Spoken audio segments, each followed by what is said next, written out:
We just finished an incredible conversation with Arizona State athletic director, and I really wanted some more of that. You wanted Graham. more? Some more. Get it? Are you serious right now? Yeah.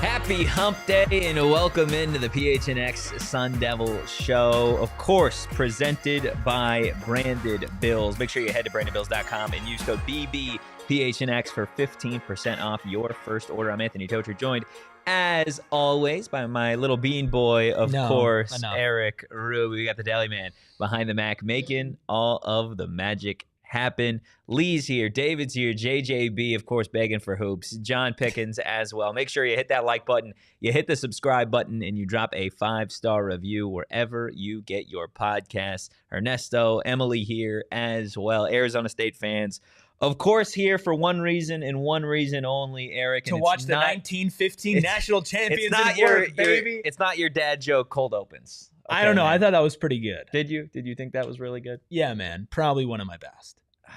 Well, we need to talk. We need to have a talk afterwards. Okay. But look, Graham Rossini stopped by this morning. Some phenomenal stuff. Of course, we will get into that interview here shortly. Rubus, for you, what are you most excited, I think, for everybody to see from that conversation? I mean, he's just a sicko. Like, he in is the most a sicko. complimentary He really sense. is a sicko. Like, he is a Sun Devil sicko. And, sometimes when you start something new, it kind of wears off after a year and you lose that fire in your eye, right? And it's just the exact opposite with him. The fire in his eye got bigger. I think so. I think he tended to that fire, and now he's cooking some more s'mores. But I really do just appreciate talking with him. And I mentioned this in there as an alum and as a fan, like, you can tell that there's care.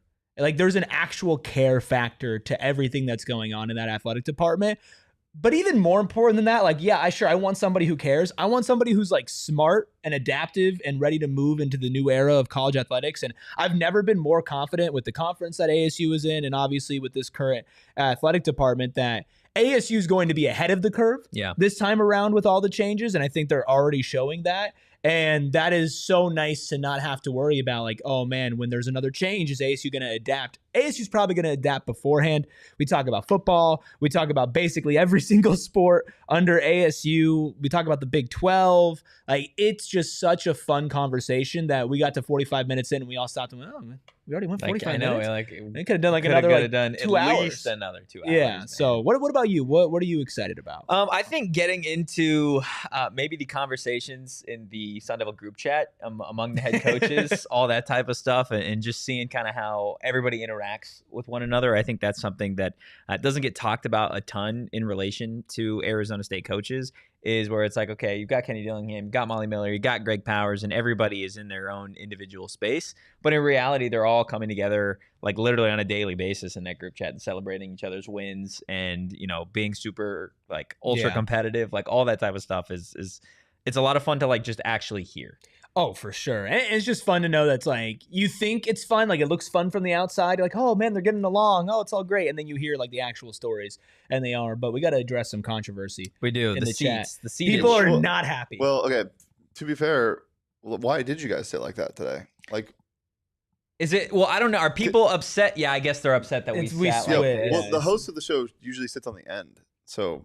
This is how we were set up for Graham. This is how we were set up, and this is just kind of how we roll. What you get. Everybody in the chat is please move back to your designated seats. You guys need to be adaptable. Well, look, we can move back to our No, we're staying. We're staying. You're putting your foot down? Yeah.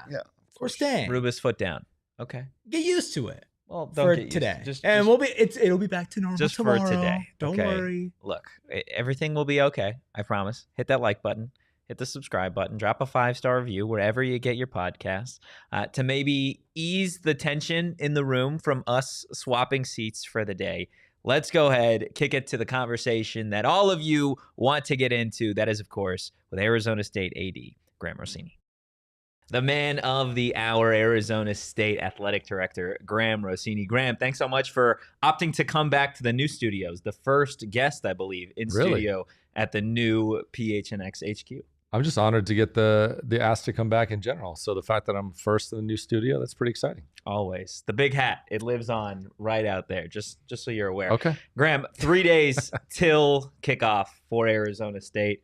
Obviously, a lot of expectations, but I want to know just like your level of excitement for this 2025 college football season. Yeah, I think I'm no different than anybody else in this fan base. We can't wait for Saturday night and get the season going, and so much momentum, so much build up to the start of a new year. But having seen these guys practice and knowing the work that the coaches put in, like we're ready. And so we're chomping at the bit. The haboobs have not helped. The stadium looked great. You just cleaned the lower bowl, right? Like yeah, that day? It's I've got a 6-year-old and a 4-year-old. So I feel like my dad joke game is on point.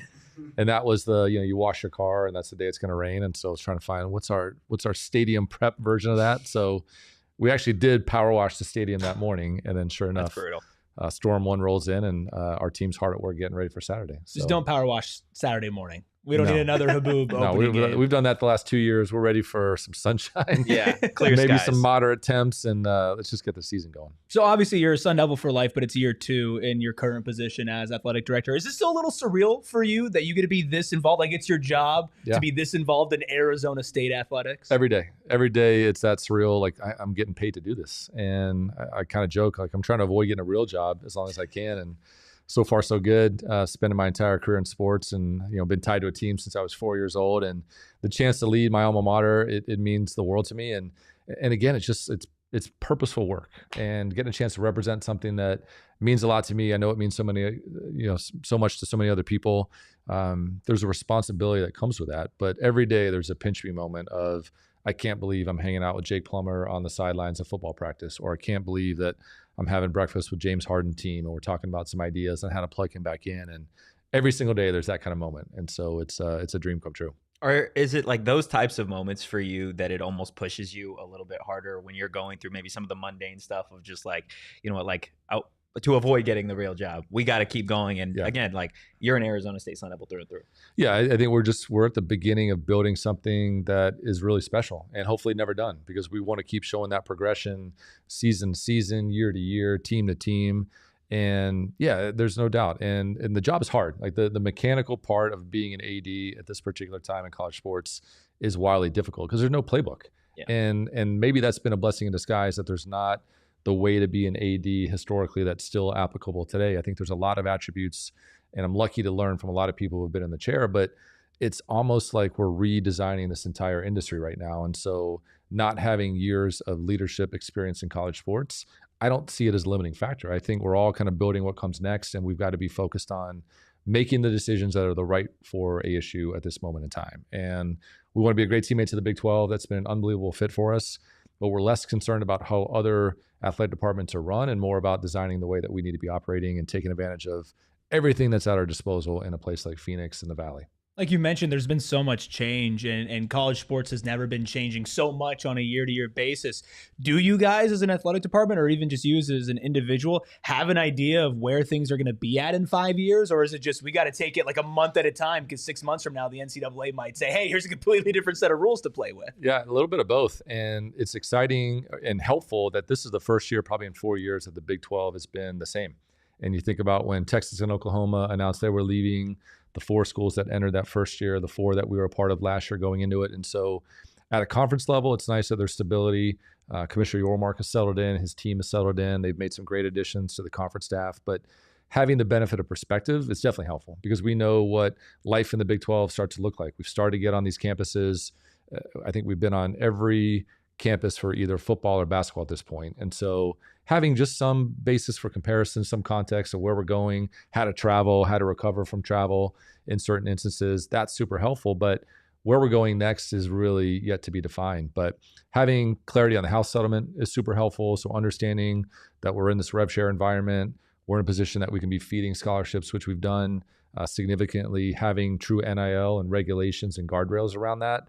All those things are helpful as we're kind of building where we go next. But at the same time, we know there's something else waiting around the corner that we need to be agile and prepared for. And so it's living in the world that we're in today while we're anticipating some changes that could be coming at us right around the bend. You bring up stability and kind of that throughout, not just the conference as a whole, but I think at Arizona State too, it feels like there's over the last few years, it does feel like things have been a little bit more stable within the athletic department.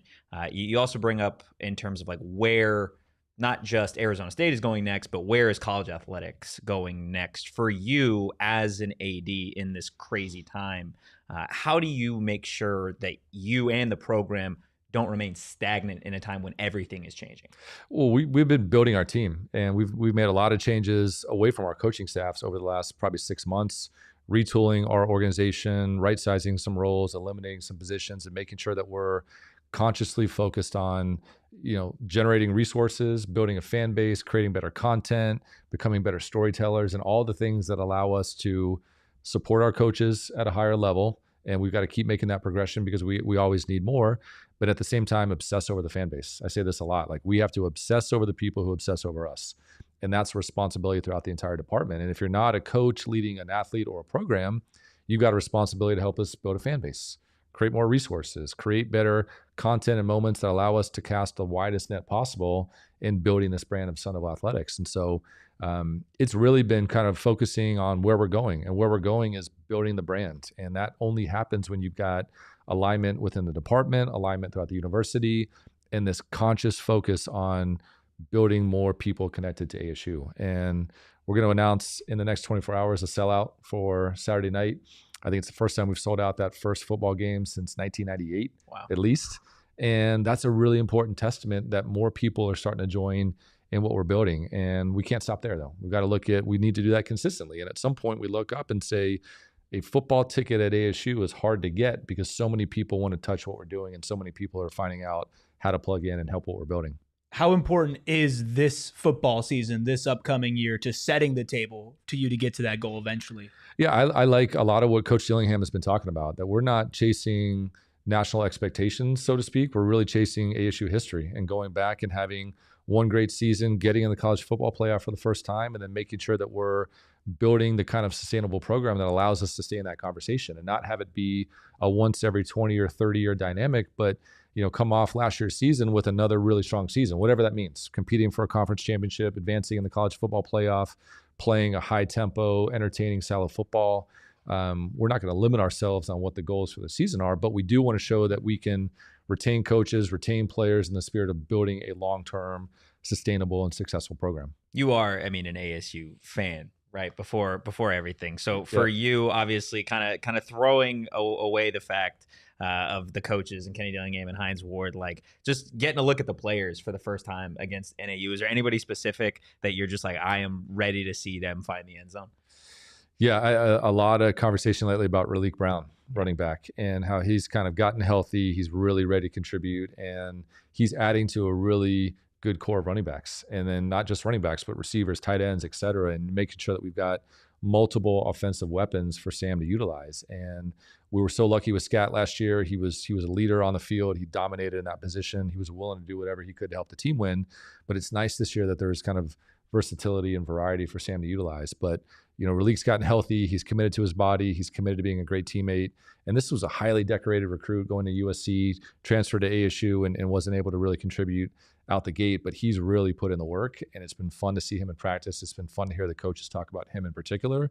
And we've got Sip, and we've got Kanye. We've got a really good core of running backs that are going to contribute. But Raleek's kind of the early name on the radar that we can't wait to watch him suited up when the lights go on and see what he can do. Son of a sicko, by the way, just like the rest of us, going through the entire running back room. I love it. Probably the 80 that knows the most ball. Oh yeah, 100%. For sure. We just went into the entire running back room. Like, it was great. It's great. When you said, you're a Sun Devil fan, first and foremost, I think it's the biggest smile I've ever seen Graham have. Like, it means a lot to you. And I think one of the cool parts about the football program, but also something that's been spreading out to the hockey program, the volleyball program, the softball program, is like the athletes really want to be here too. Yeah. And we started off this conversation talking about this big change in college sports, and that's not really the case in a lot of places. Guys are flying around and some teams are finding success, but as far as like internal pride, I know that Kenny has been such a big harbinger of like, you have to want to be here, right?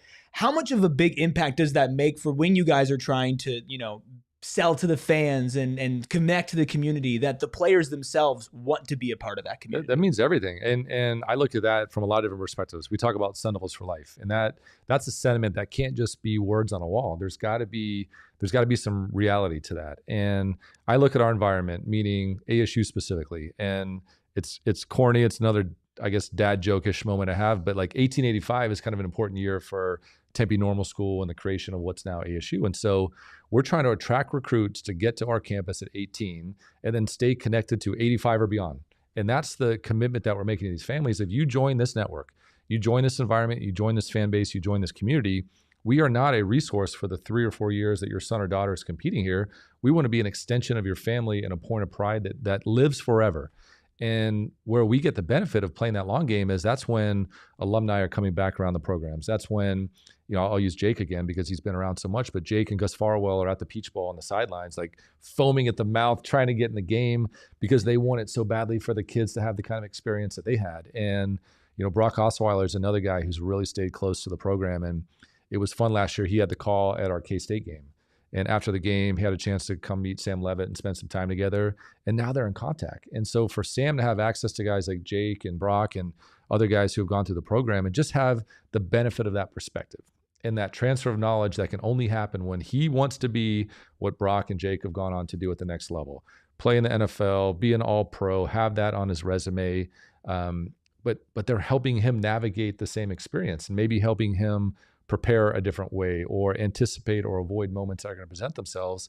That can happen throughout the entire athletic department. And so that's a really important sentiment that we can play the long game. And when you're building the brand of the department, particularly in a time when NIL is so important, the companies that are choosing to utilize a Sun Devil athlete to promote their business, their product or service, they want the continuity. And so they want the assurance that if I've got a running back or a point guard or a shortstop that's going to represent my company, I don't want to go all in on a relationship only for that kid to go transfer. And now we've got to go back to the starting point. And so everything that we're trying to build is around the long game and sustainability and retention, because even think about recruiting just at its core, like a lot of these relationships develop at a young age. 14, 15 years old, a kid gets introduced to a coaching staff. You're following them for a couple of years. You're evaluating. There comes that time where you can establish contact and you're starting to build that rapport with the family member or the recruit. There's a lot of time. There's a lot of investment. There's a lot of just manpower that goes into recruiting. And if we can commit to retaining or build the environment that these kids know they're getting better, they're learning from world-class coaches, they're part of an incredible university, they get to plug into this amazing fan base, that all works to help kids decide like, hey, I could go somewhere else, but I want to be here. I know I'm getting better. I know that this is the right fit for me. And I think all that feeds into what we're trying to build. We're not for everybody. And so at some point, I think you also need to identify that we are not the right program or department or university for every kid we're going to be talking to. But if we can get that right more times than not, and then hang on to the kids in our program because they want to be here and they know they're getting better, I think that's the sign of a healthy program or department as we continue to go. Definitely. Well, look, we are just getting started. Arizona State Athletic Director Graham Rossini. The conversation continuing after this quick break. Look, Graham. Listen, you got to be at Mountain America Stadium, but you also got to be at Phoenix Raceway for NASCAR Championship Weekend, October 31st through November 2nd. If you've been in Phoenix long enough, you have seen it all when it comes to sporting events. But if you have not witnessed NASCAR Championship Weekend, well, you need to, because there's nothing like it in all sports. And here's the kicker. NASCAR is taking Championship Weekend on the road starting in 2026, which means it's your last chance to catch it in the Valley for a while. It's your last chance to catch cars roaring by at almost 200 miles per hour. Your last chance to witness 4 champions crowned in just 3 days. It's downright electric. And with a small ticket upgrade, you're up close to the garage, meeting the drivers, walking the track, and catching the pre-race concert all before they coup de grace the racing. Listen, Don't miss your chance to win this NASCAR Championship weekend, October 31st through November 2nd. Tickets for Sunday's Cup Series Championship race sell out every year. Tickets, hospitality upgrades, though, still available now. Get yours at the link in our show notes. Like we always tell you about our friends over at Circle K, and it's because they're trying to make your life better, not just with great snacks and drinks, but with deals just for Inner Circle members. But you're probably sitting at home, maybe you're watching for the first time, and you're like, what is Inner Circle? Well, let me tell you, it's Circle K's free membership program. That's right, I said free membership program. Super easy to get enrolled. All you got to do, download the app from the App Store, enter your email and phone number, and bada bing, bada boom. You are now in Circle K's Inner Circle. The next time you pull up to the pump, type in your digits, and you guys could save 25 cents off per gallon on your first 5 fill-ups. Not to mention, Inner Circle has these great little things called Inner Circle Fuel Days, where sometimes you guys can save up to 40 cents off per gallon. Make sure you join Inner Circle for free by downloading the Circle K app today. Terms and conditions apply at participating locations. Visit circlek.com for details. Talk about the current state of recruiting and kind of getting kids to stay in the Valley, right? I know Kenny has really harped on that, at least in fall camp, and there's a big initiative for that. I'm curious what you thought about the whole golden ticket stuff that they did with those class of 2027 guys, and just keeping kids like at home pretty much. Yeah, and I love the golden ticket. I love the content that our football program's putting out. We've got incredible creative talent. It was nice to see Taylor and Callum getting some recognition this week for the Haboob coverage and literally laying it on the line to go get some great content that's gone viral and nationwide. But we're not where we need to be in resourcing our programs, and so we've got to be consciously building NIL support. We're obviously very relevant in rev share and these new tools. We've added scholarships to all of our sports, including football. But what we get excited about is we can sell everything. We don't need to default to only scholarship or NIL or playing time. We're trying to sell the entire experience that our athletes are going to have when they come in, but we are very mindful that we want to keep building more. And so as we continue to accelerate and grow out our NIL infrastructure, I think we're in a really good position in a place like Phoenix where you've got companies big and small. Coach has done a really good job talking about, hey, $1,000 can plug in and we need that $1,000 support, but we also want to go, fundraise and come up with dollars for capital projects, facilities, et cetera. I know we'll get a chance to talk about that. But building the total environment. And again, it's about the culture of a program. It's about resourcing it. It's about growing the support that goes into any of our programs.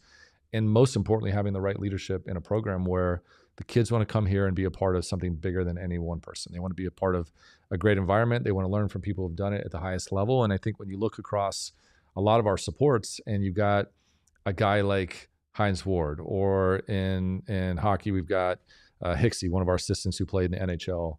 They're getting a chance to learn from people who've done what they want to do. Yeah. And there's no replacement for that kind of tutelage or transfer of knowledge or lived experience that pairs with head coaches that just know the game at a deep level. And they nail the X's and O's. They build a great culture and environment. All that matters. Resources matter. We need more. Environment matters. We got to keep feeding the things that our coaches need to build the right environment every day for kids to clock in and know that they're getting better. And then hopefully as that's happening, there's the sense of gratitude and pride that develops from all of our athletes, 600 across all 26 sports, that they start to sense this is a fit for me. This works. I'm getting better here. My friend group has been established. My career opportunities will come through the ASU experience. And so I think all that factors in. When we talk about NIL at Arizona State, it's hard not to start with Sam Levitt. Obviously, he just had a huge deal announced. He's been, one of the new faces of Arizona State and Sun Devil athletics. How excited are you personally to watch him year 2 under Kenny Dillingham? There's some Heisman buzz, best player in the Big 12 buzz. How juiced does that get you for this season? Yeah, it's exciting because it gets in different conversations for both him and for us. And we partnered with Sam and his team on a PR campaign. We want to make sure that we can certainly knock down that East Coast bias. We think Sam's the best college football player in the country, and we want the country to see what we get a chance to see every single day. And that may be a little bit of a drawback when you're in the Southwest, that the hardcore East Coast media market may not see him the same way that we're covering locally. And so I think it's important that we help get his name out there more often than that. And so we've been able to partner with Sam and his family and the team behind Sam on getting that word out there. And that's an investment that we're certainly excited to make. But the fact that national brands identify that as well, I think he announced his Powerade deal. He's got a couple more that are coming out later this week. And so he's really become proof and pudding of, as you have success at the highest level, these national companies are going to partner because they see the value in an amazing leader, a quarterback at a high-profile program representing their business. And he's doing national deals, but he's also doing local deals at the same time. And I think it's a good testament to a lot of companies at a national level, and then even unique to the Valley, see benefit to partnering with our athletes. And it's not about paying the athletes money so they can have a different experience. It's about it's mutually beneficial if we do it right. It's a high-profile, visible athlete representing something that a lot of people care about that can go endorse your business. At the same time, yes, the player's getting paid for that, no different than a Sun or a Diamondback or a Cardinal would. But I think what's really cool to think about NIL, and I think we even talked about this last summer, is these kids are playing their sport almost full time. And they're going to class and they're trying to be a young person finding their way through life. Where NIL really becomes a secret weapon for us is, at some point, Mother Nature's undefeated, and these kids aren't going to be able to play whatever sport they're here to play. Those days will come to an end. We're all kind of proof of that. NIL is a way to jumpstart their career after sport and give them a professional network, give them resume experience, give them some sort of training that you're not going to get in the classroom, and it's hard to get when you're an athlete because you can't go do a part-time job, you can't take an internship, you can't go study abroad. But when they get the benefit of, Sam's Powerade commercial will look like a movie set, and there's full production, and there's 200 people behind the scenes shooting this incredible 30-second spot. He gets plugged into that environment. It's going to prepare him for when he's in the NFL. He's going to build relationships that will live beyond the Powerade contract. And it really catapults our athletes into the real world whenever that time comes. And so that becomes a competitive separator for us. Yes, they're earning for their NIL, and that's an important part of the moment. But more importantly, what it does for them in the long run, preparing them for life after sport, preparing for them for after they graduate, that's a gift that we can provide our athletes. And that's a big reason that we're trying to fuel this, because we want to be relevant in organic NIL. And the fact that it's not donor funded pay for play is really important. But again, the benefit of being in a place like where we are, where we're on the radar and local businesses want to partner, but the big boys nationally are also seeing value in QB1 represent their brands. I think it's so amazing for the Arizona State fan base, especially like some of the younger fans, that like this is really their first taste of Arizona State. I know there's definitely some ASU fans out there that have lived for decades that are just like, okay, when's our time? And then you see a Powerade commercial, or you see like your star quarterback get some love from a national brand. And again, we all love the local stuff, but to have like a Sam Levitt, your starting quarterback out there in a national like scene, I think it just makes such a big difference in trying to attract fans to come to the games, kind of like you were talking about earlier. There's no doubt. And pair that with the Big 12, where our television distribution is off the charts. And that's the benefit of Fox and ESPN pushing our game broadcast to the country. And wherever you are in America, you can tune in and watch the Sun Devils play. And there's such a benefit. And we saw that last year because we had multiple games in the state of Texas. We get to go in the Southeast for bowl season. And our television ratings were up 340% year over year. So that's 34 million people on a game alone tuning in to watch us. And that doesn't even factor in social media impressions and highlight shows and all the clips and the coverage that happens. But making sure that people across the nation can tune into what we're doing, that benefits us in NIL conversations. That benefits us in the awareness of who's this incredible young head coach taking the sport by storm? Who's this amazing Hollywood-looking quarterback that's leading this program? Who are some of these storylines and other people that are going to emerge as the season goes? Eyeballs and distribution matter now more than ever. And so I think it's a combination thing. The national brands, identifying our athletes and wanting to partner, the fact that our television exposure is so much better, and the Big 12 is this national footprint. We've said that since day one. And we anticipated there'd be a lot of value to being in a national conference with the footprint that we're in. And all that's done is proven everything that we hoped and more. What do you think is going to be the biggest storyline that people have not seen coming? So we're not talking Jordan Tyson, Sam Levitt, Kenny Dillingham, right? For this Arizona State football team, that through this viewership and through the millions that are tuning in every week, by the end of the season, it's like, oh yeah, we know that guy. Yeah, I think the story that I'm excited for the country to see is just the level of depth that's here. I mean, there's an incredible depth in this roster with the returning linemen, everybody in the 2 deep back, the additions that we were able to make in the transfer portal. I mean, there's going to be a lot of storylines that emerge. And last year, whether it's a gift or curse, I don't really know, but Scat got so much of the attention that there were a lot of things kind of brewing under the surface that helped that team advance to a Big 12 championship and advance to the college football playoff. Those guys are back, and oftentimes they're healthy. Like Jordan Tyson's going to be out there Saturday night. We wish we would have had him in January. That would have potentially made a big difference. But it's not just one or two guys that we're going to rely on. Like there's a depth in this team, and I think that's a credit to our coaching staff and the kind of kid that they're recruiting, and then how those kids are getting better when they come into this program, because they want to come back and they understand if there's 10 or 11 guys that have draft potential on this year's team, and we think there's that, if not more, they know that when they look across the room, like we're better when we're together. Yeah. And if we transfer and we're learning a new system, a new coaching staff, a new conference potentially, there's a lot to catch up on versus like this is an environment that we know there's a trust and there's a rapport and there's a relationship that's developed.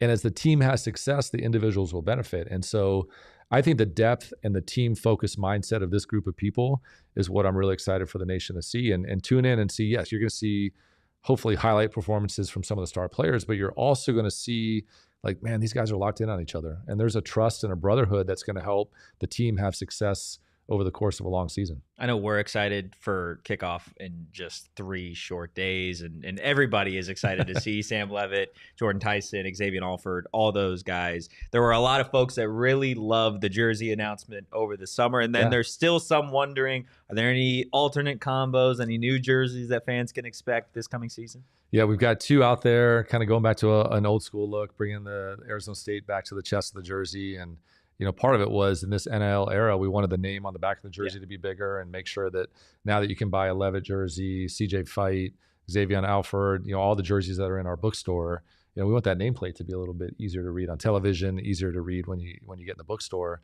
But we got a few more things up the sleeve. And so if anybody's savvy, I'm surprised I haven't been hit with this on Twitter yet, but there's a jersey in the bookstore that we're going to wear that nobody's kind of put 2 and 2 together yet. There's one more that we'll announce in September. It's my personal favorite of the lineup, and stay tuned for our content guys are coming up with a pretty cool uniform drop that we'll do with Adidas as we get into September. But it's important that you honor the past and honor the traditions and honor some of the legendary teams that have come through Sun Devil football, and we're going to get a chance to do that this year. There's also been some talk about adding some facilities for this football program. Where does the athletic department stand in that front?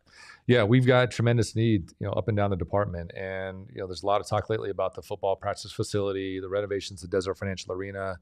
Those are high on our list right now. We're fundraising while we're also refining and finalizing some designs all at the same time. The broadcast universe is really important to us now in the Big 12. The Pac-12 did a lot of the broadcast production. The Big 12 says, hey, we're going to get you on Fox and ESPN, but you've got to get those games ready to go. And so, we're lucky with our world-class journalism school, Walter Cronkite School of Journalism and Mass Communication, ASU Media Enterprise, and Arizona PBS are important attributes of the university. And so all those things coming together to build out a broadcast compound that we can do with students getting a chance to learn, and ESPN and Fox plugging into that effort with us. Volleyball and a practice facility, some TLC that we want to do at baseball and softball to continue to elevate game day in those facilities. So yeah, we've got a lot of facility projects on the horizon. Football indoor or a covered facility and DFA are kind of 1A and 1B in that effort right now. And so, we're fundraising actively while we're refining designs and making sure that they're what we need. And we're going to get one crack at both. And so I think it's really important that we get it right. So a lot of specifics to be announced as we get a little bit deeper in the fall semester. Right now, we want to get ready to roll out football on Saturday, but we know we need to do it. And a lot of talk about DFA.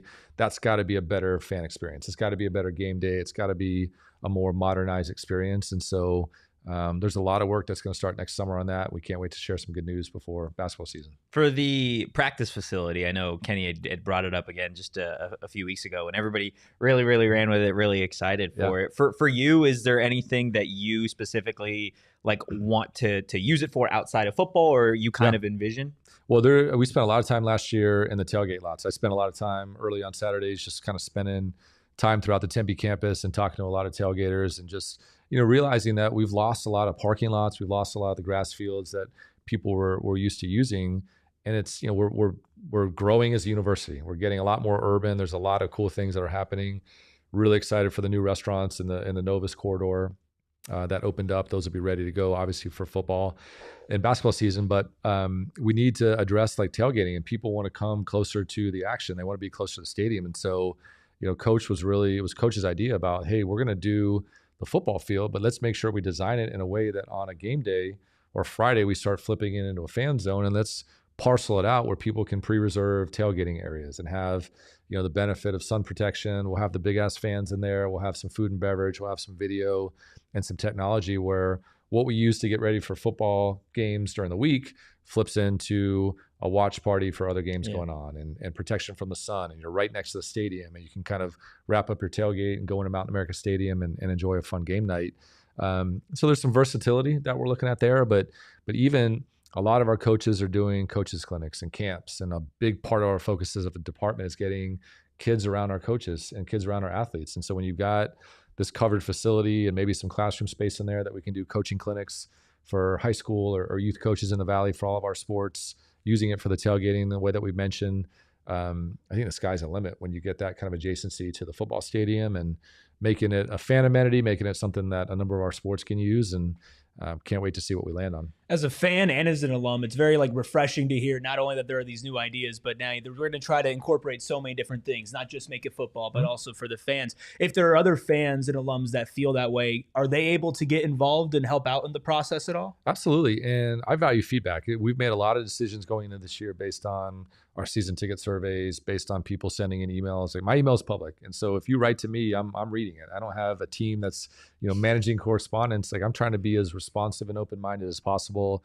Our ticket sales and service team does a great job with relationships with accounts, but we also do the surveys at the end of the year. And that's really an effective tool. If people are wondering how to get us feedback, we're not surveying you because we're looking for emails to send. We actually value the feedback that we can get back in return. And so there are specific questions, but we also have that, open forum. And that's a really important, as we design our business plan, it's driven by the feedback that we're getting from our fans, our donors, and our partners. So if you got ideas, reach out. My email's on the directory. I'm easy to find on social media. I value that feedback that helps us really keep the pulse of what our fans like, where their feedback is. Some of it's, you get the knuckleheads every now and then, but that comes with the territory. But by and large, I think people feeling like their voice can affect the changes that we're trying to make. And again, this work is never done. We're just trying to show progression and advancing the department year over year. And if we do that with our fans and our coaches in mind, I feel like we've got the right priorities. What's the funniest or dumbest email you've ever received?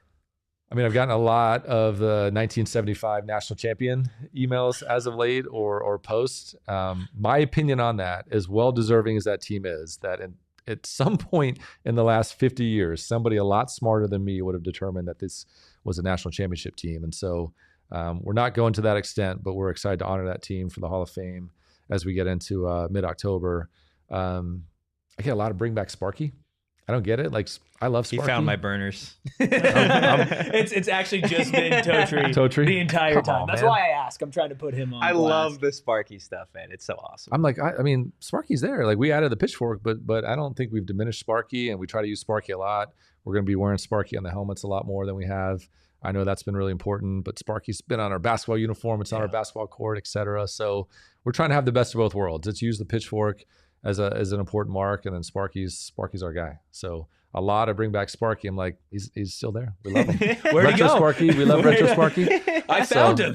He's here. Yeah, but there's some not any one crazy one jumps out, but 75 as of late, we've gotten a lot of that. Well, I'm sorry that now somebody's going to do that because I asked the question. That's okay. I apologize. Okay. Stop claiming championships when you're go emailing. I don't know if you in the heard, future. But we as an I, for this podcast, I claimed the 1915 national championship just for PHNX Sun Devils because apparently so we have it. We can just do that now. Apparently, we can just go back and claim championships. I love it. Feel free to claim one just for yourself, just to have around for the Rossini household. I think it's just a fun thing to do. The national champions of families. Yeah, there you go. Okay, we'll get off some thought. I like the AI generated predicted national champions 50 years from now. I'm what in the hell are they factoring into this thing? So that's give me that crystal ball. There are people that have done that, and then it's just AI will create different franchises or colleges or teams that don't even exist. Slippery Rock U is coming for us. I'm watch out! What? 2044 national champs.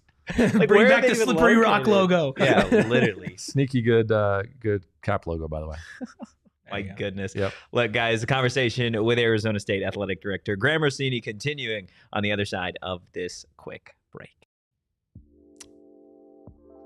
No UFC card this weekend, but don't worry. Still plenty of sports to enjoy with Pure Like what? Edibles. ASU football game? You got ASU football. You got a full slate of college football. no. Well, what? You got college can football enjoy- games. You can enjoy Pure Edibles. I No. won't be, but you can. You 100% can. Not to mention, you have NFL football returning to your screens just next week. So definitely get your hands on some Pure Edibles and enjoy all of the fun. Now, you're probably sitting back at home, and if you're anything like Rubus and I, well, you don't like gummies that taste like weed. No worries. Pure Edibles, their gummies, well, they taste like candy. Pure, a full-fledged candy company offering gummies, Kicks, their version of Starburst, Chew, soft candies like caramel, and then hard candies as well. Now, maybe you're somebody that just needs help sleeping and you're not into the uplifting effects of Pure Edibles. Well, don't sweat it. They've got sleep support gummies as well. Make sure you go find yourself some Pure Edibles products from one of the over 130 dispensaries across Arizona. There are a lot of things I love in this life. Arizona State football, right? Talking to Graham Rossini, also on the list, air conditioning. Air conditioning is In huge. fact,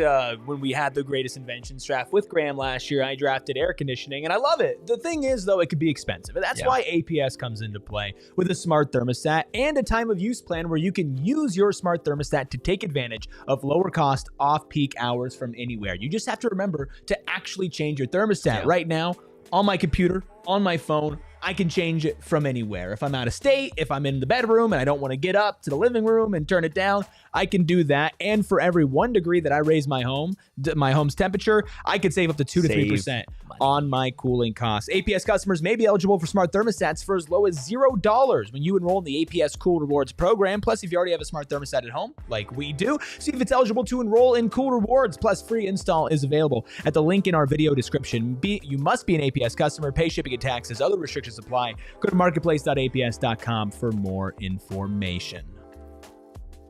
Graham, when we talk about Arizona State athletics and a lot of the conversation, I think obviously as of late, is around Arizona State football, but part of advancing the athletic department and the putting Arizona State athletics, I think, in a better place than when you found it has to do with so much more than just football success, right? We talk about Molly Miller and all the excitement with women's basketball, the big season for Bobby, Willie Bloomquist, another big season, Greg Powers, what he's doing. Just where do we stand? And I guess for the fan base, what are you most looking forward to in terms of athletics outside of Arizona State football this 2025? Yeah, well, I think we can't ignore the importance of football, and like we're all in on football, and that's got to stay our top priority because Kenny's gotten us into a situation where we've got to keep feeding it. We've got to keep building resources that allow him to grow the program in the way that's working so well so far.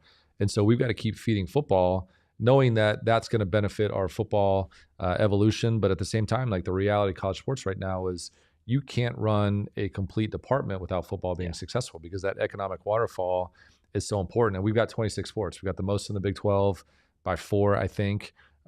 It's a lot of mouths to feed, but there's a reason we have 26 sports, and they're all important based on our global university and the connection points that we're trying to create. But we've really tried to look at, obviously football and basketball are critically important from a revenue standpoint, but there are 7 sports that we think we can be selling out consistently.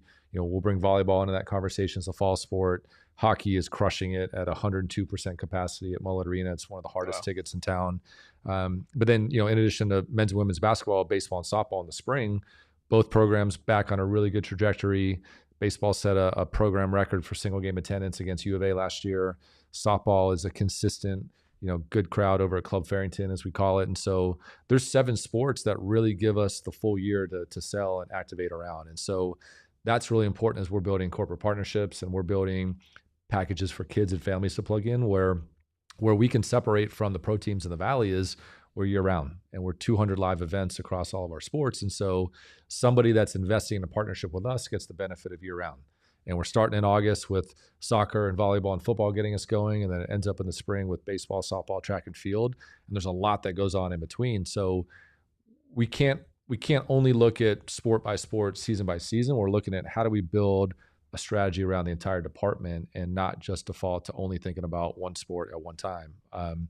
But at the same time, you know, we've added 203 scholarships to the department. So we're I think amongst the highest in the nation for percentage of athletes that are on scholarship now. And we've already seen the benefit of that. Baseball had a top 3 recruiting class this year behind Tennessee and Mississippi State. Softball and Coach Megan Bartlett did an unbelievable job in the transfer portal, stealing some pitching, not stealing, but recruiting away some talent from our friends down south, and just building on a really fun tournament run last year. And we're returning an All-American pitcher in Kenzie Brown that's leading this pitching staff. She's one of the top 3 pitchers in the nation, and giving her a core around the pitching depth, but also the position players that are coming in. So we won 4 Big 12 championships last year, most in the conference. We had 4 other teams finish second in the Big 12. Hockey finished second in the NCHC, the best hockey conference in America. Triathlon finished number 2 nationally. So 10 programs that finished first or second in their conference. We had 5 in the top 10, 13 in the top 25, 15 play in an NCAA tournament, and all of them compete in a conference championship. So we're trying to grow. We're trying to build success across all of our sports. And I think that's an important sign of health for the nation to see, because somebody might watch our lacrosse team compete for a Big 12 championship, and then now they're tuned into what else is happening at ASU. And so all 26 serve this really unique connection point for us as a university. And if you're hockey, all right, now we have a reason for people in the Midwest or Canada or Eastern Europe to be plugged in. If you're lacrosse in the Mid-Atlantic, if you're triathlon in South America, on and on, like all of our sports have connection value for not only us as a department, but for ASU as this, incredible global school that we've turned into. I think another thing that I find really cool is how bought in the coaches are for the other programs. I remember last year when we were talking to Kenny, he was in here and it was ASU baseball was on, and he was sitting in one of those chairs out there and he was just going screaming crazy at the TV. Right. Yeah. Seeing Molly Miller out there supporting football. Like, it just feels like the buy-in for, yes, Arizona State, but also like genuinely being invested in the success of other programs. Yep. I find that to be extremely unique, and like now just overall like a society where it's a lot like more like me. It really feels like a we thing at ASU. Yeah. We were together last night. We had a happy hour with our head coaches, and I kind of mentioned that. I said the most joy I've gotten out of the job so far is our head coaching group text. And I know there's probably like the cool coaches version or the version without me. I'm fully able to accept that that's not the only version of a head coaching thread, but at least the one that I'm on, the way that they rally and support one another it's just been a cool thing to see. And it's a group of alphas and very competitive leaders of their program. And by design, we've really tried to build this where we don't have 26 independent contractors. We don't have 26 sports that kind of operate in a vacuum. We've got sports operating as part of an overall athletic department. And where that starts to benefit us is because they're all recruiting 18 to 22-year-olds. They're all recruiting kids to ASU. They're all trying to showcase the Valley of the Sun, but they're learning from each other and they're accelerating the learning curve. So when somebody like Coach Miller comes in, and on weekend 1, she's with our beach volleyball coach and our lacrosse coach on a campus tour, so she can understand like what are the things that you're pointing out to teenage females when they come on to ASU. And let's understand how you describe Bear at the Honors College. Let's showcase what you point out in Tempe. What are you showing to the families? Like they're collaborating in a way that's really productive, and they're learning from each other. And if it's trying to get a kid out of Texas, what are other Texas athletes that they can meet on a visit so they feel like, hey, I'm from Dallas, you're from Dallas. We play a different sport, but we're all going to be at the same school. And so there's that healthy competitive spirit. Like think about any friend group you had in middle school or high school, and like you want to outperform somebody on the field, you want to get a better grade in the classroom, but you're genuinely happy for your buddy when they have success or when they one up you. That's what's happening with our head coaches. Like they're all pushing each other in a way that's leading to high-end performance and collaboration and allowing everybody to do their jobs at a higher level. Who's the most active in that group chat? JJ Van Niel, volleyball coach, fierce competitor. Graham Winkworth is our soccer coach. He's kind of like the lover of the group. Like he is just effervescent and positive. He's English, so you don't get the benefit of his accent on a group text, but he's easily our most positive head coach. Molly is rivaling all of them for like just overall enthusiasm. Kenny leads the team and exclamation points used. No surprise. Willie's kind of the truth serum, so he keeps everybody in check. But it's a fun thing. Soccer had a big 5-1 win against Texas State on Sunday, and that was a fun thing just to get back from something with our kids and there we go. There's somebody congratulating in there. Coach Winkworth on a big win and everybody contributing in. And it's just been a lot of fun to be a part of. Is it just 2025 Arizona State like athletics is the group chat name, or like does it have like a fun name with it? Ooh, I don't know. That's a good question. I think right now it's just the head coach's chat. The cool ones probably got something else, Yeah. right? Like The chat without Graham. the inner circle, or It makes you feel better. We're also not in that group chat. Okay. So Yeah, we're all in yeah. the, We're all in the that same together. boat Yeah. together. it's okay. I For get it. now, for now, you know, things change. I gotta, Until But you Totri's are the coaching. national champions from 1950. We are. That- I mean, Yeah. They something can't that say they can that. learn from No. that. Right. No. I got a name for that group chat. S'mores with no sandwich. With no breading. S'mores with no. Well, maybe There's s'mores with no 'cause Graham. there's With no Graham. Yeah. Look at Well, that. I was just trying to keep Graham Quick- out of it. Yeah. Well, Quick- we have a quick- just Graham have as the a group chat. soccer coach, so Yeah. Dang. he's gonna One ruin that Graham for us. only. One, just the bottom Graham. The only Graham that matters. Okay, so I've got some fun questions when it comes to the coaches. And these are not these are different questions that I just thought about right now. Wow. If you had to pick one coach to switch sports, like you got one game for, it's like a movie, right? It's a national championship game. Head coach is sick. You got to pick one of the other coaches from the group chat to step in. Which coach are you putting where? That's a tie for me, JJ or Kenny, because they're fierce competitors. Like we were at a donor event and Kenny challenged this guy to ping pong, or actually the guy posts up, he's like, hey, I'm gonna beat you in ping pong. And Kenny's like, all right, well, like I'm trying to enjoy my meal right now, but you just threw down the challenge. Throws the fork down. And I think he roasted this guy like 21-5, like whatever it Wow. was, like totally destroyed him. So Kenny's down to compete and whatever. JJ is our most athletic head coach. Like he was begging earlier in the summer he's like, can I get the code to get into the stairwell so I can get in the weight room at like 4 a.m. because he just wants to get his morning workout going. He took his team to one of the local surf parks that's out in Mesa now that just opened. And like he's from SoCal, he's a great surfer, and he wants to just introduce his team to like different athletic movement. And I got a video from one of the assistant coaches, and like he's ready to join Kelly Slater or whatever the top surfers of today are out there in surf competition. And so JJ played ice hockey at USC when he was in college. He's a great surfer, taught himself volleyball, and now is defending Big 12 champ in that sport. So Kenny on the competitive spirit, JJ on the athleticism. I think those are the first two that would come to mind. And then, listen, man, I gotta acknowledge the drip. The jacket is great. I feel like you're probably the best dressed AD in the Big 12. When it comes to the coaches, though, not all dress equally. This is a question that we ask the players. Who's the best dressed and the worst dressed coach? Easy on the best, Molly Miller out the gate. She's hit it off with our Adidas contacts, and now like she's got like inner circle Adidas drip getting fed her way. She's on point everywhere she goes. So Molly's easily the best dressed. Worst dress. Oh man. You might get kicked out of the group chat Yeah, again, Graham. this is tough. I'm It definitely depends. getting kicked out of it. I honestly can't remember who it is, but I remember being in a meeting where one of the coaches had mismatched sneakers on. That's kind of a look for basketball. Sometimes, And the excuse was like, I was too busy recruiting. I didn't think about it. I'm like, but you have different shoes on. Like you have a high top Yeah.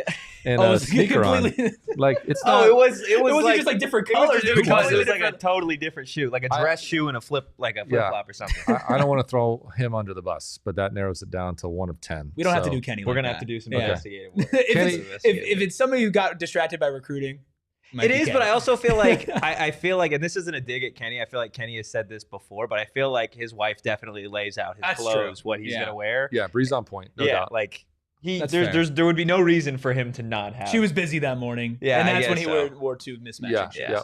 That's tough. I'll get back to you on that. But yeah, Molly easily the best dressed. Okay. My goodness, I love it. Look, before we get you out of here, again, thank you so much for coming in. It's always awesome to have you in studio. I know everybody watching definitely enjoys that as well.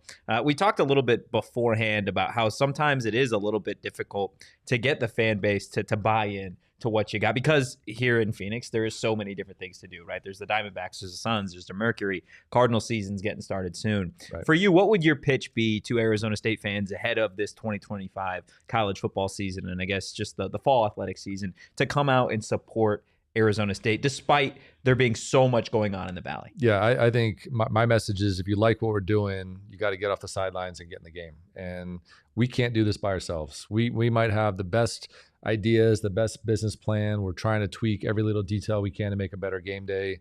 We've got coaches who are hungry and motivated, but we've got to commit as Sun Devil Nation together that we're going to keep building this thing. And I think it's as simple as, if you have a ticket, use it. And if you're not going to use your ticket, get it to somebody who will. And make sure that our stadiums and our arenas are packed, because that allows us to grow the department. That allows our coaches to recruit at a higher level when they're selling the atmosphere and they're showcasing this incredible fan base.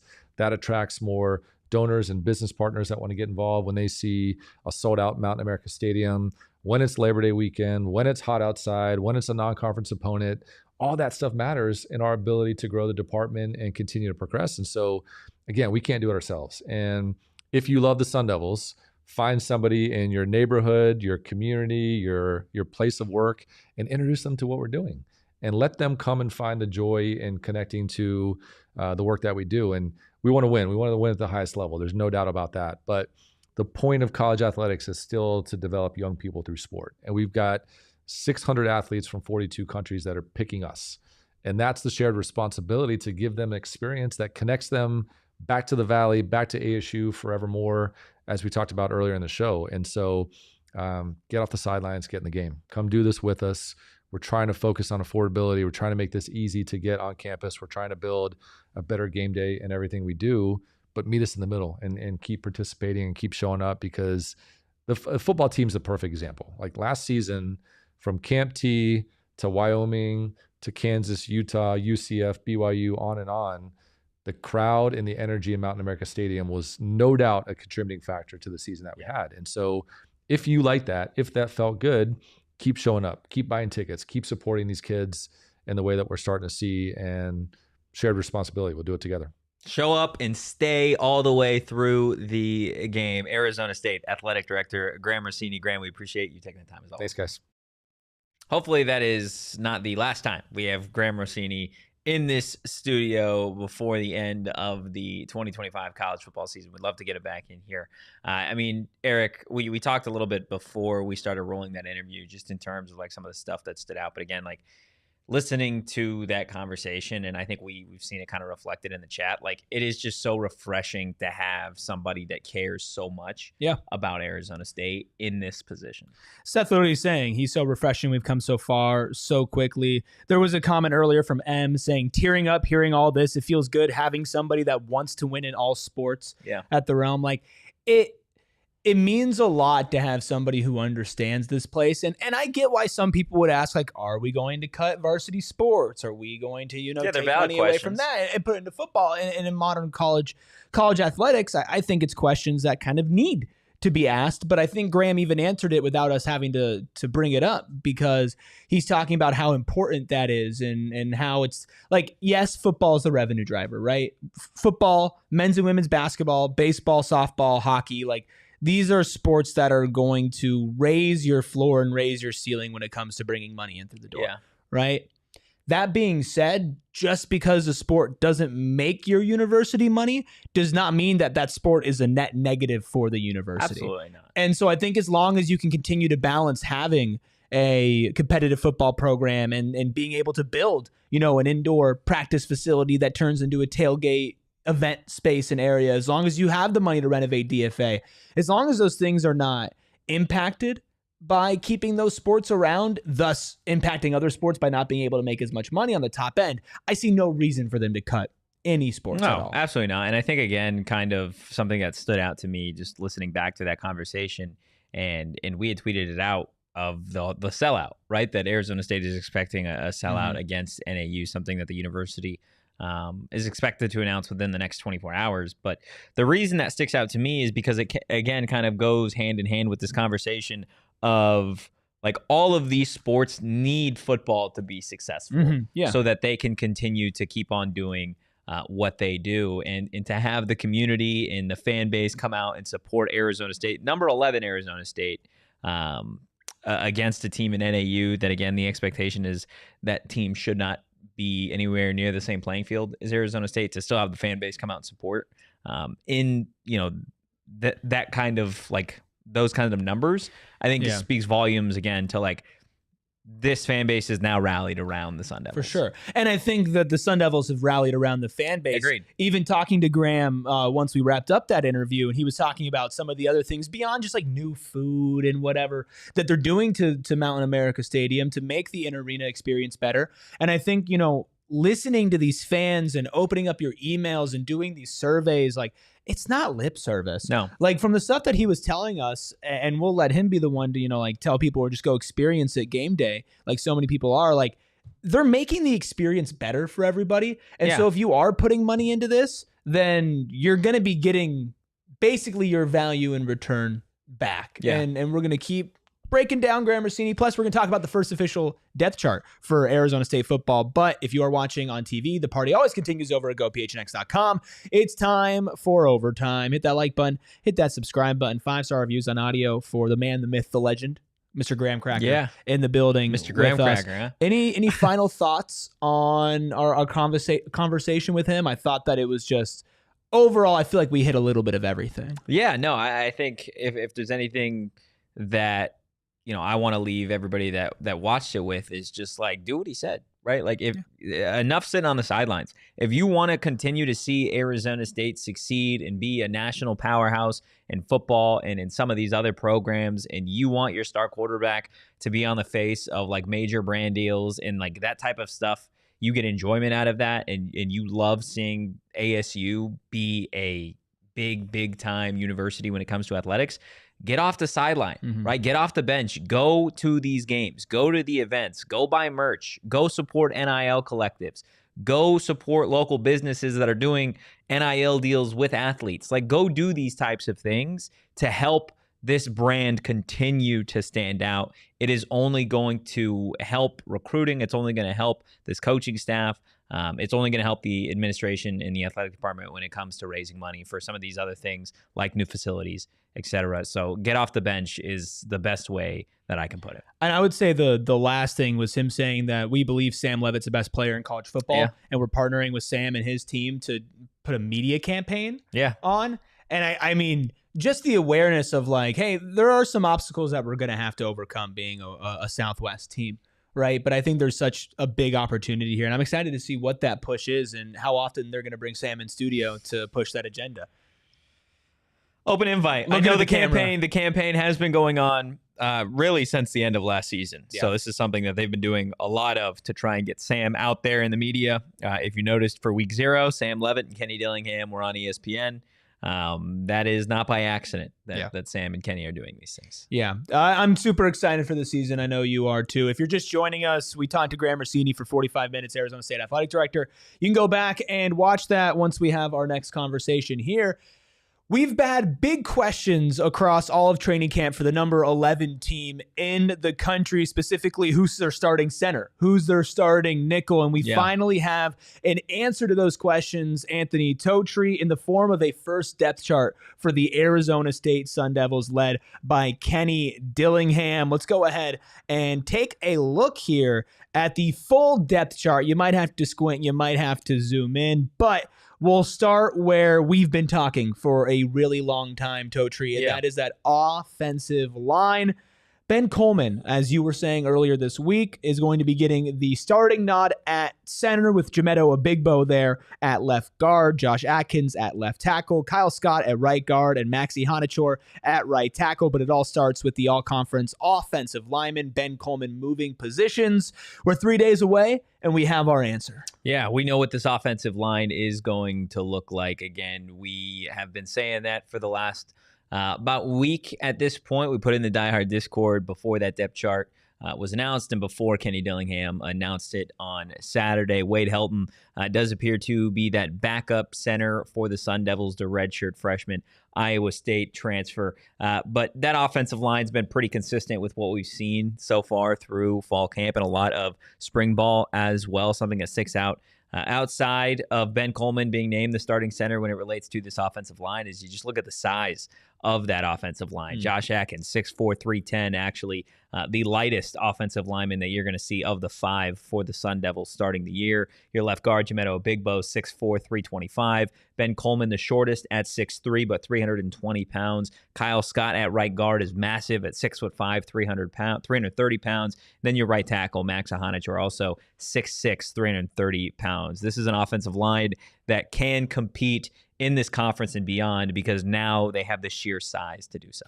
Yeah, I'm super excited to see how they're going to be competing, and they're going to have a different type of job than last year when it was a lot of run blocking for Cam Scadaboo, and they'll still, have to block for Kyson and Ralik and for Kanye, but it's just different now where you assume that Arizona State's going to be airing the ball out a little bit more via Sam Levitt to Jordan Tyson and the other wide receivers, which we can go through here in just a second, but it's going to be a big challenge for this offensive line. I think that's going to really determine the ceiling of this team is how well can they protect their star player. And Ben Coleman at center, I mean, there is going to be a lot on him. I don't think there will be more eyes on any individual player, at least for the sickos, than Ben Coleman week 1 against NAU on Saturday, because he's playing a position he's never played before, but his ceiling on the offensive line is a literal all-conference offensive lineman. So if he can bring that over a la Leaf Fautanu last year, like that's going to be a really massive deal for this team. On the offense, before we jump over to the defense, obviously Sam Levitt is your starter for running backs. Kyson Brown and Ralik Brown getting the 2 starting nods with Kanye Udo. They are coming in at second string. Wide receivers, of course, Jordan Tyson, and then Malik McLean, Jalen Moss, and Jaron Hamilton getting starting nods with Harry Hassman, Noble Johnson, Derek Eusebio, and Corey Butler Jr. there in the 2 deep for those. For the rest of the offense and the offensive weapons, what stood out to you? I think the fact that this year they listed 4 starting wide receivers and 2 starting tight ends, in the sense that Arizona State will be experimenting, obviously, with some base formations here. You will see them spread out defenses in 2025, even as early against NAU, and when they do so, you will see 4 very talented wide receivers in Jordan Tyson, Malik McLean, Jalen Moss, and Jaron Hamilton. That is a problem for any secondary, not just in non-con, but when you get to the Big 12 as well. Also love seeing some of those younger guys get nods as backups. Corey Butler Jr. as a true freshman. Of course, Derek Eusebio, who we talked a lot about on Tuesday's show, and then of course Harry Hassman in there as well. Also with the running backs, before we move on to the defense, Kyson and Ralik, again, that has been a lot of the conversation of these two being your starting running back. But just because Kanye Udo was listed as a quote-unquote backup, or listed as the second string behind Kyson Brown, don't get it twisted. You're going to see Kanye Udo. I think he's going to score a ton of touchdowns for this team, just given kind of where they're going to use him in personnel situations, down and distance, etc. You will see more than just Kyson and Ralik, not just against NAU, but really the entire year. Yeah, I think it's funny that you have somebody who rushed over 1,000 yards in college football last year, and they're not technically your starter going into week 1. You mentioned the tight ends, Shaman Kamari and then Cameron Harpool, all getting the quote-unquote starting nods there. AJ Ia, the only other tight end there listed on the offense. I think go over to the defense. I think there's some really interesting things, but I think there are a couple positions here that aren't on every single depth chart. It's the Sparky, which is Justin Watley, and the Devil, which is Boogie Wilson. Do you want to explain to maybe just some non-ASU fans what exactly those positions mean on this depth again, chart? I think when we're talking the Sparky position and the Devil position for this Arizona State defense, similar to what we were talking about offensively when it came to some of those formations where you have 4 wide receivers, or you've got 2 running backs listed, or you've got 2 tight ends, kind of goes the same way with this defense. There are going to be certain formations that don't look traditional, that will utilize a Sparky position, that will utilize a Devil position, and that's where you'll have a guy in Boogie Wilson on the back end at that Devil spot. And then when we're talking about the Sparky spot up front on the defensive line, you're talking about Justin Watley or Elijah O'Neal in that sense. Again, Boogie Wilson on the back end is that transfer from Washington State. Justin Watley and Elijah O'Neal have both now been here at least a season. So it's kind of what we've been seeing at camp in terms of some of these guys getting a lot of reps in practice. It's something that I've really tried to hammer home in the Die Hard Discord, as well as on the shows when I'm talking about this defense, is you will see rotations. And I think there are some people that when I've been saying it for such a long time now that maybe it's like they're just not taking me seriously. You're going to see a lot of rotation on this defense, even at positions like safety, where you have a guy in Xavier Alford, and opposite him, you've got Miles Rouser. You're going to see Boogie Wilson in there.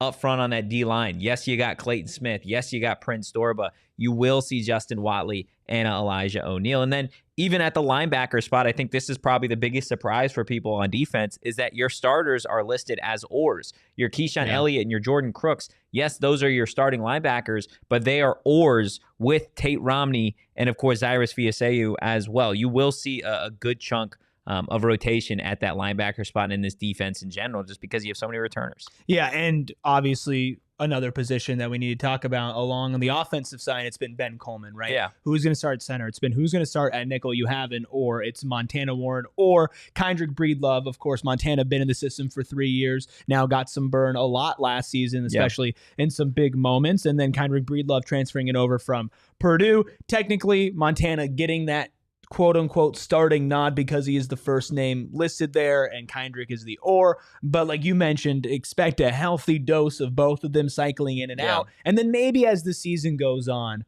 one might kind of rise above the other, but Montana also listed as a backup for Xavier Alford as well. So he's probably going to be jumping back and forth whenever Kendrick is going to be starting 100%. at that nickel position. 100%. And this is, again, something that we've been talking about on the show really for the last couple of weeks now, that we've seen Kendrick Breedlove and Montana Warren really doing a lot of split reps with the first team, second team defense at that nickel corner spot. I think Brian Ward feels pretty comfortable with both of these guys playing nickel corner this year. And they both had really good camps. I think that's why you see them listed as oars. And I wouldn't expect that to change after the first game against NAU, to be honest with you. Wrapping things up here over on special teams, of course, Jesus Gomez getting the nod as your starting kicker. Kenyon Floyd or Matt McKenzie as your punter. Long snapper Kay Davis or Tyler Wigglesworth. And then kick return, Raleek Brown or Jalen Moss, and punt return, Raleek Brown or Jalen Moss. How do you feel about the Raleek Brown experience on punt and kick return? I love it, man. Again, we've seen both those guys along with Corey Butler and Jaron Hamilton working in some of the return positions in practice. And again, anytime you can get some of your playmakers with the football in open space like you will be able to on special teams this year with Raleek Brown or Jalen Moss, I think that is only going to mean good things for this Arizona State football team, especially when we're talking about maybe giving this offense some short fields every now and then with a Raleek Brown kickoff return or punt return. Again, we've been talking for the last couple of weeks. Maybe we see a Raleek Brown opening kickoff for a touchdown. We'll see. But at the end of the day, I think the ASU special teams unit is arguably the most improved unit, top to bottom, anywhere on this team. Yeah, super exciting stuff. Let us know what your biggest takeaway was from the first ever official depth chart for the number 11 team in the country, ASU, down in the comments or in the chat here.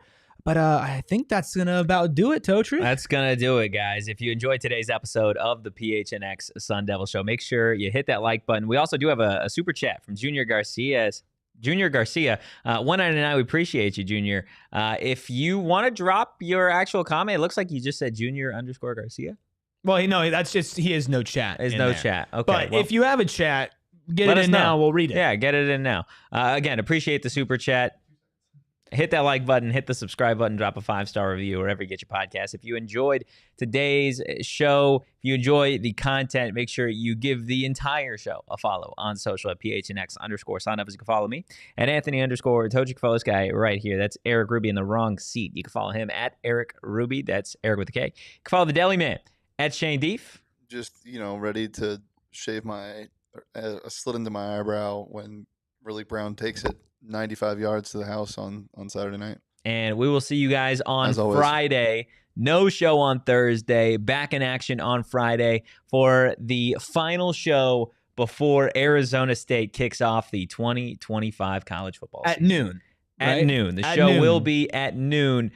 So don't show up at 1 because the show will be over. Show up at 11:58. We'll see you there. In the meantime, go Devils. Peace. We all silly like the mayor.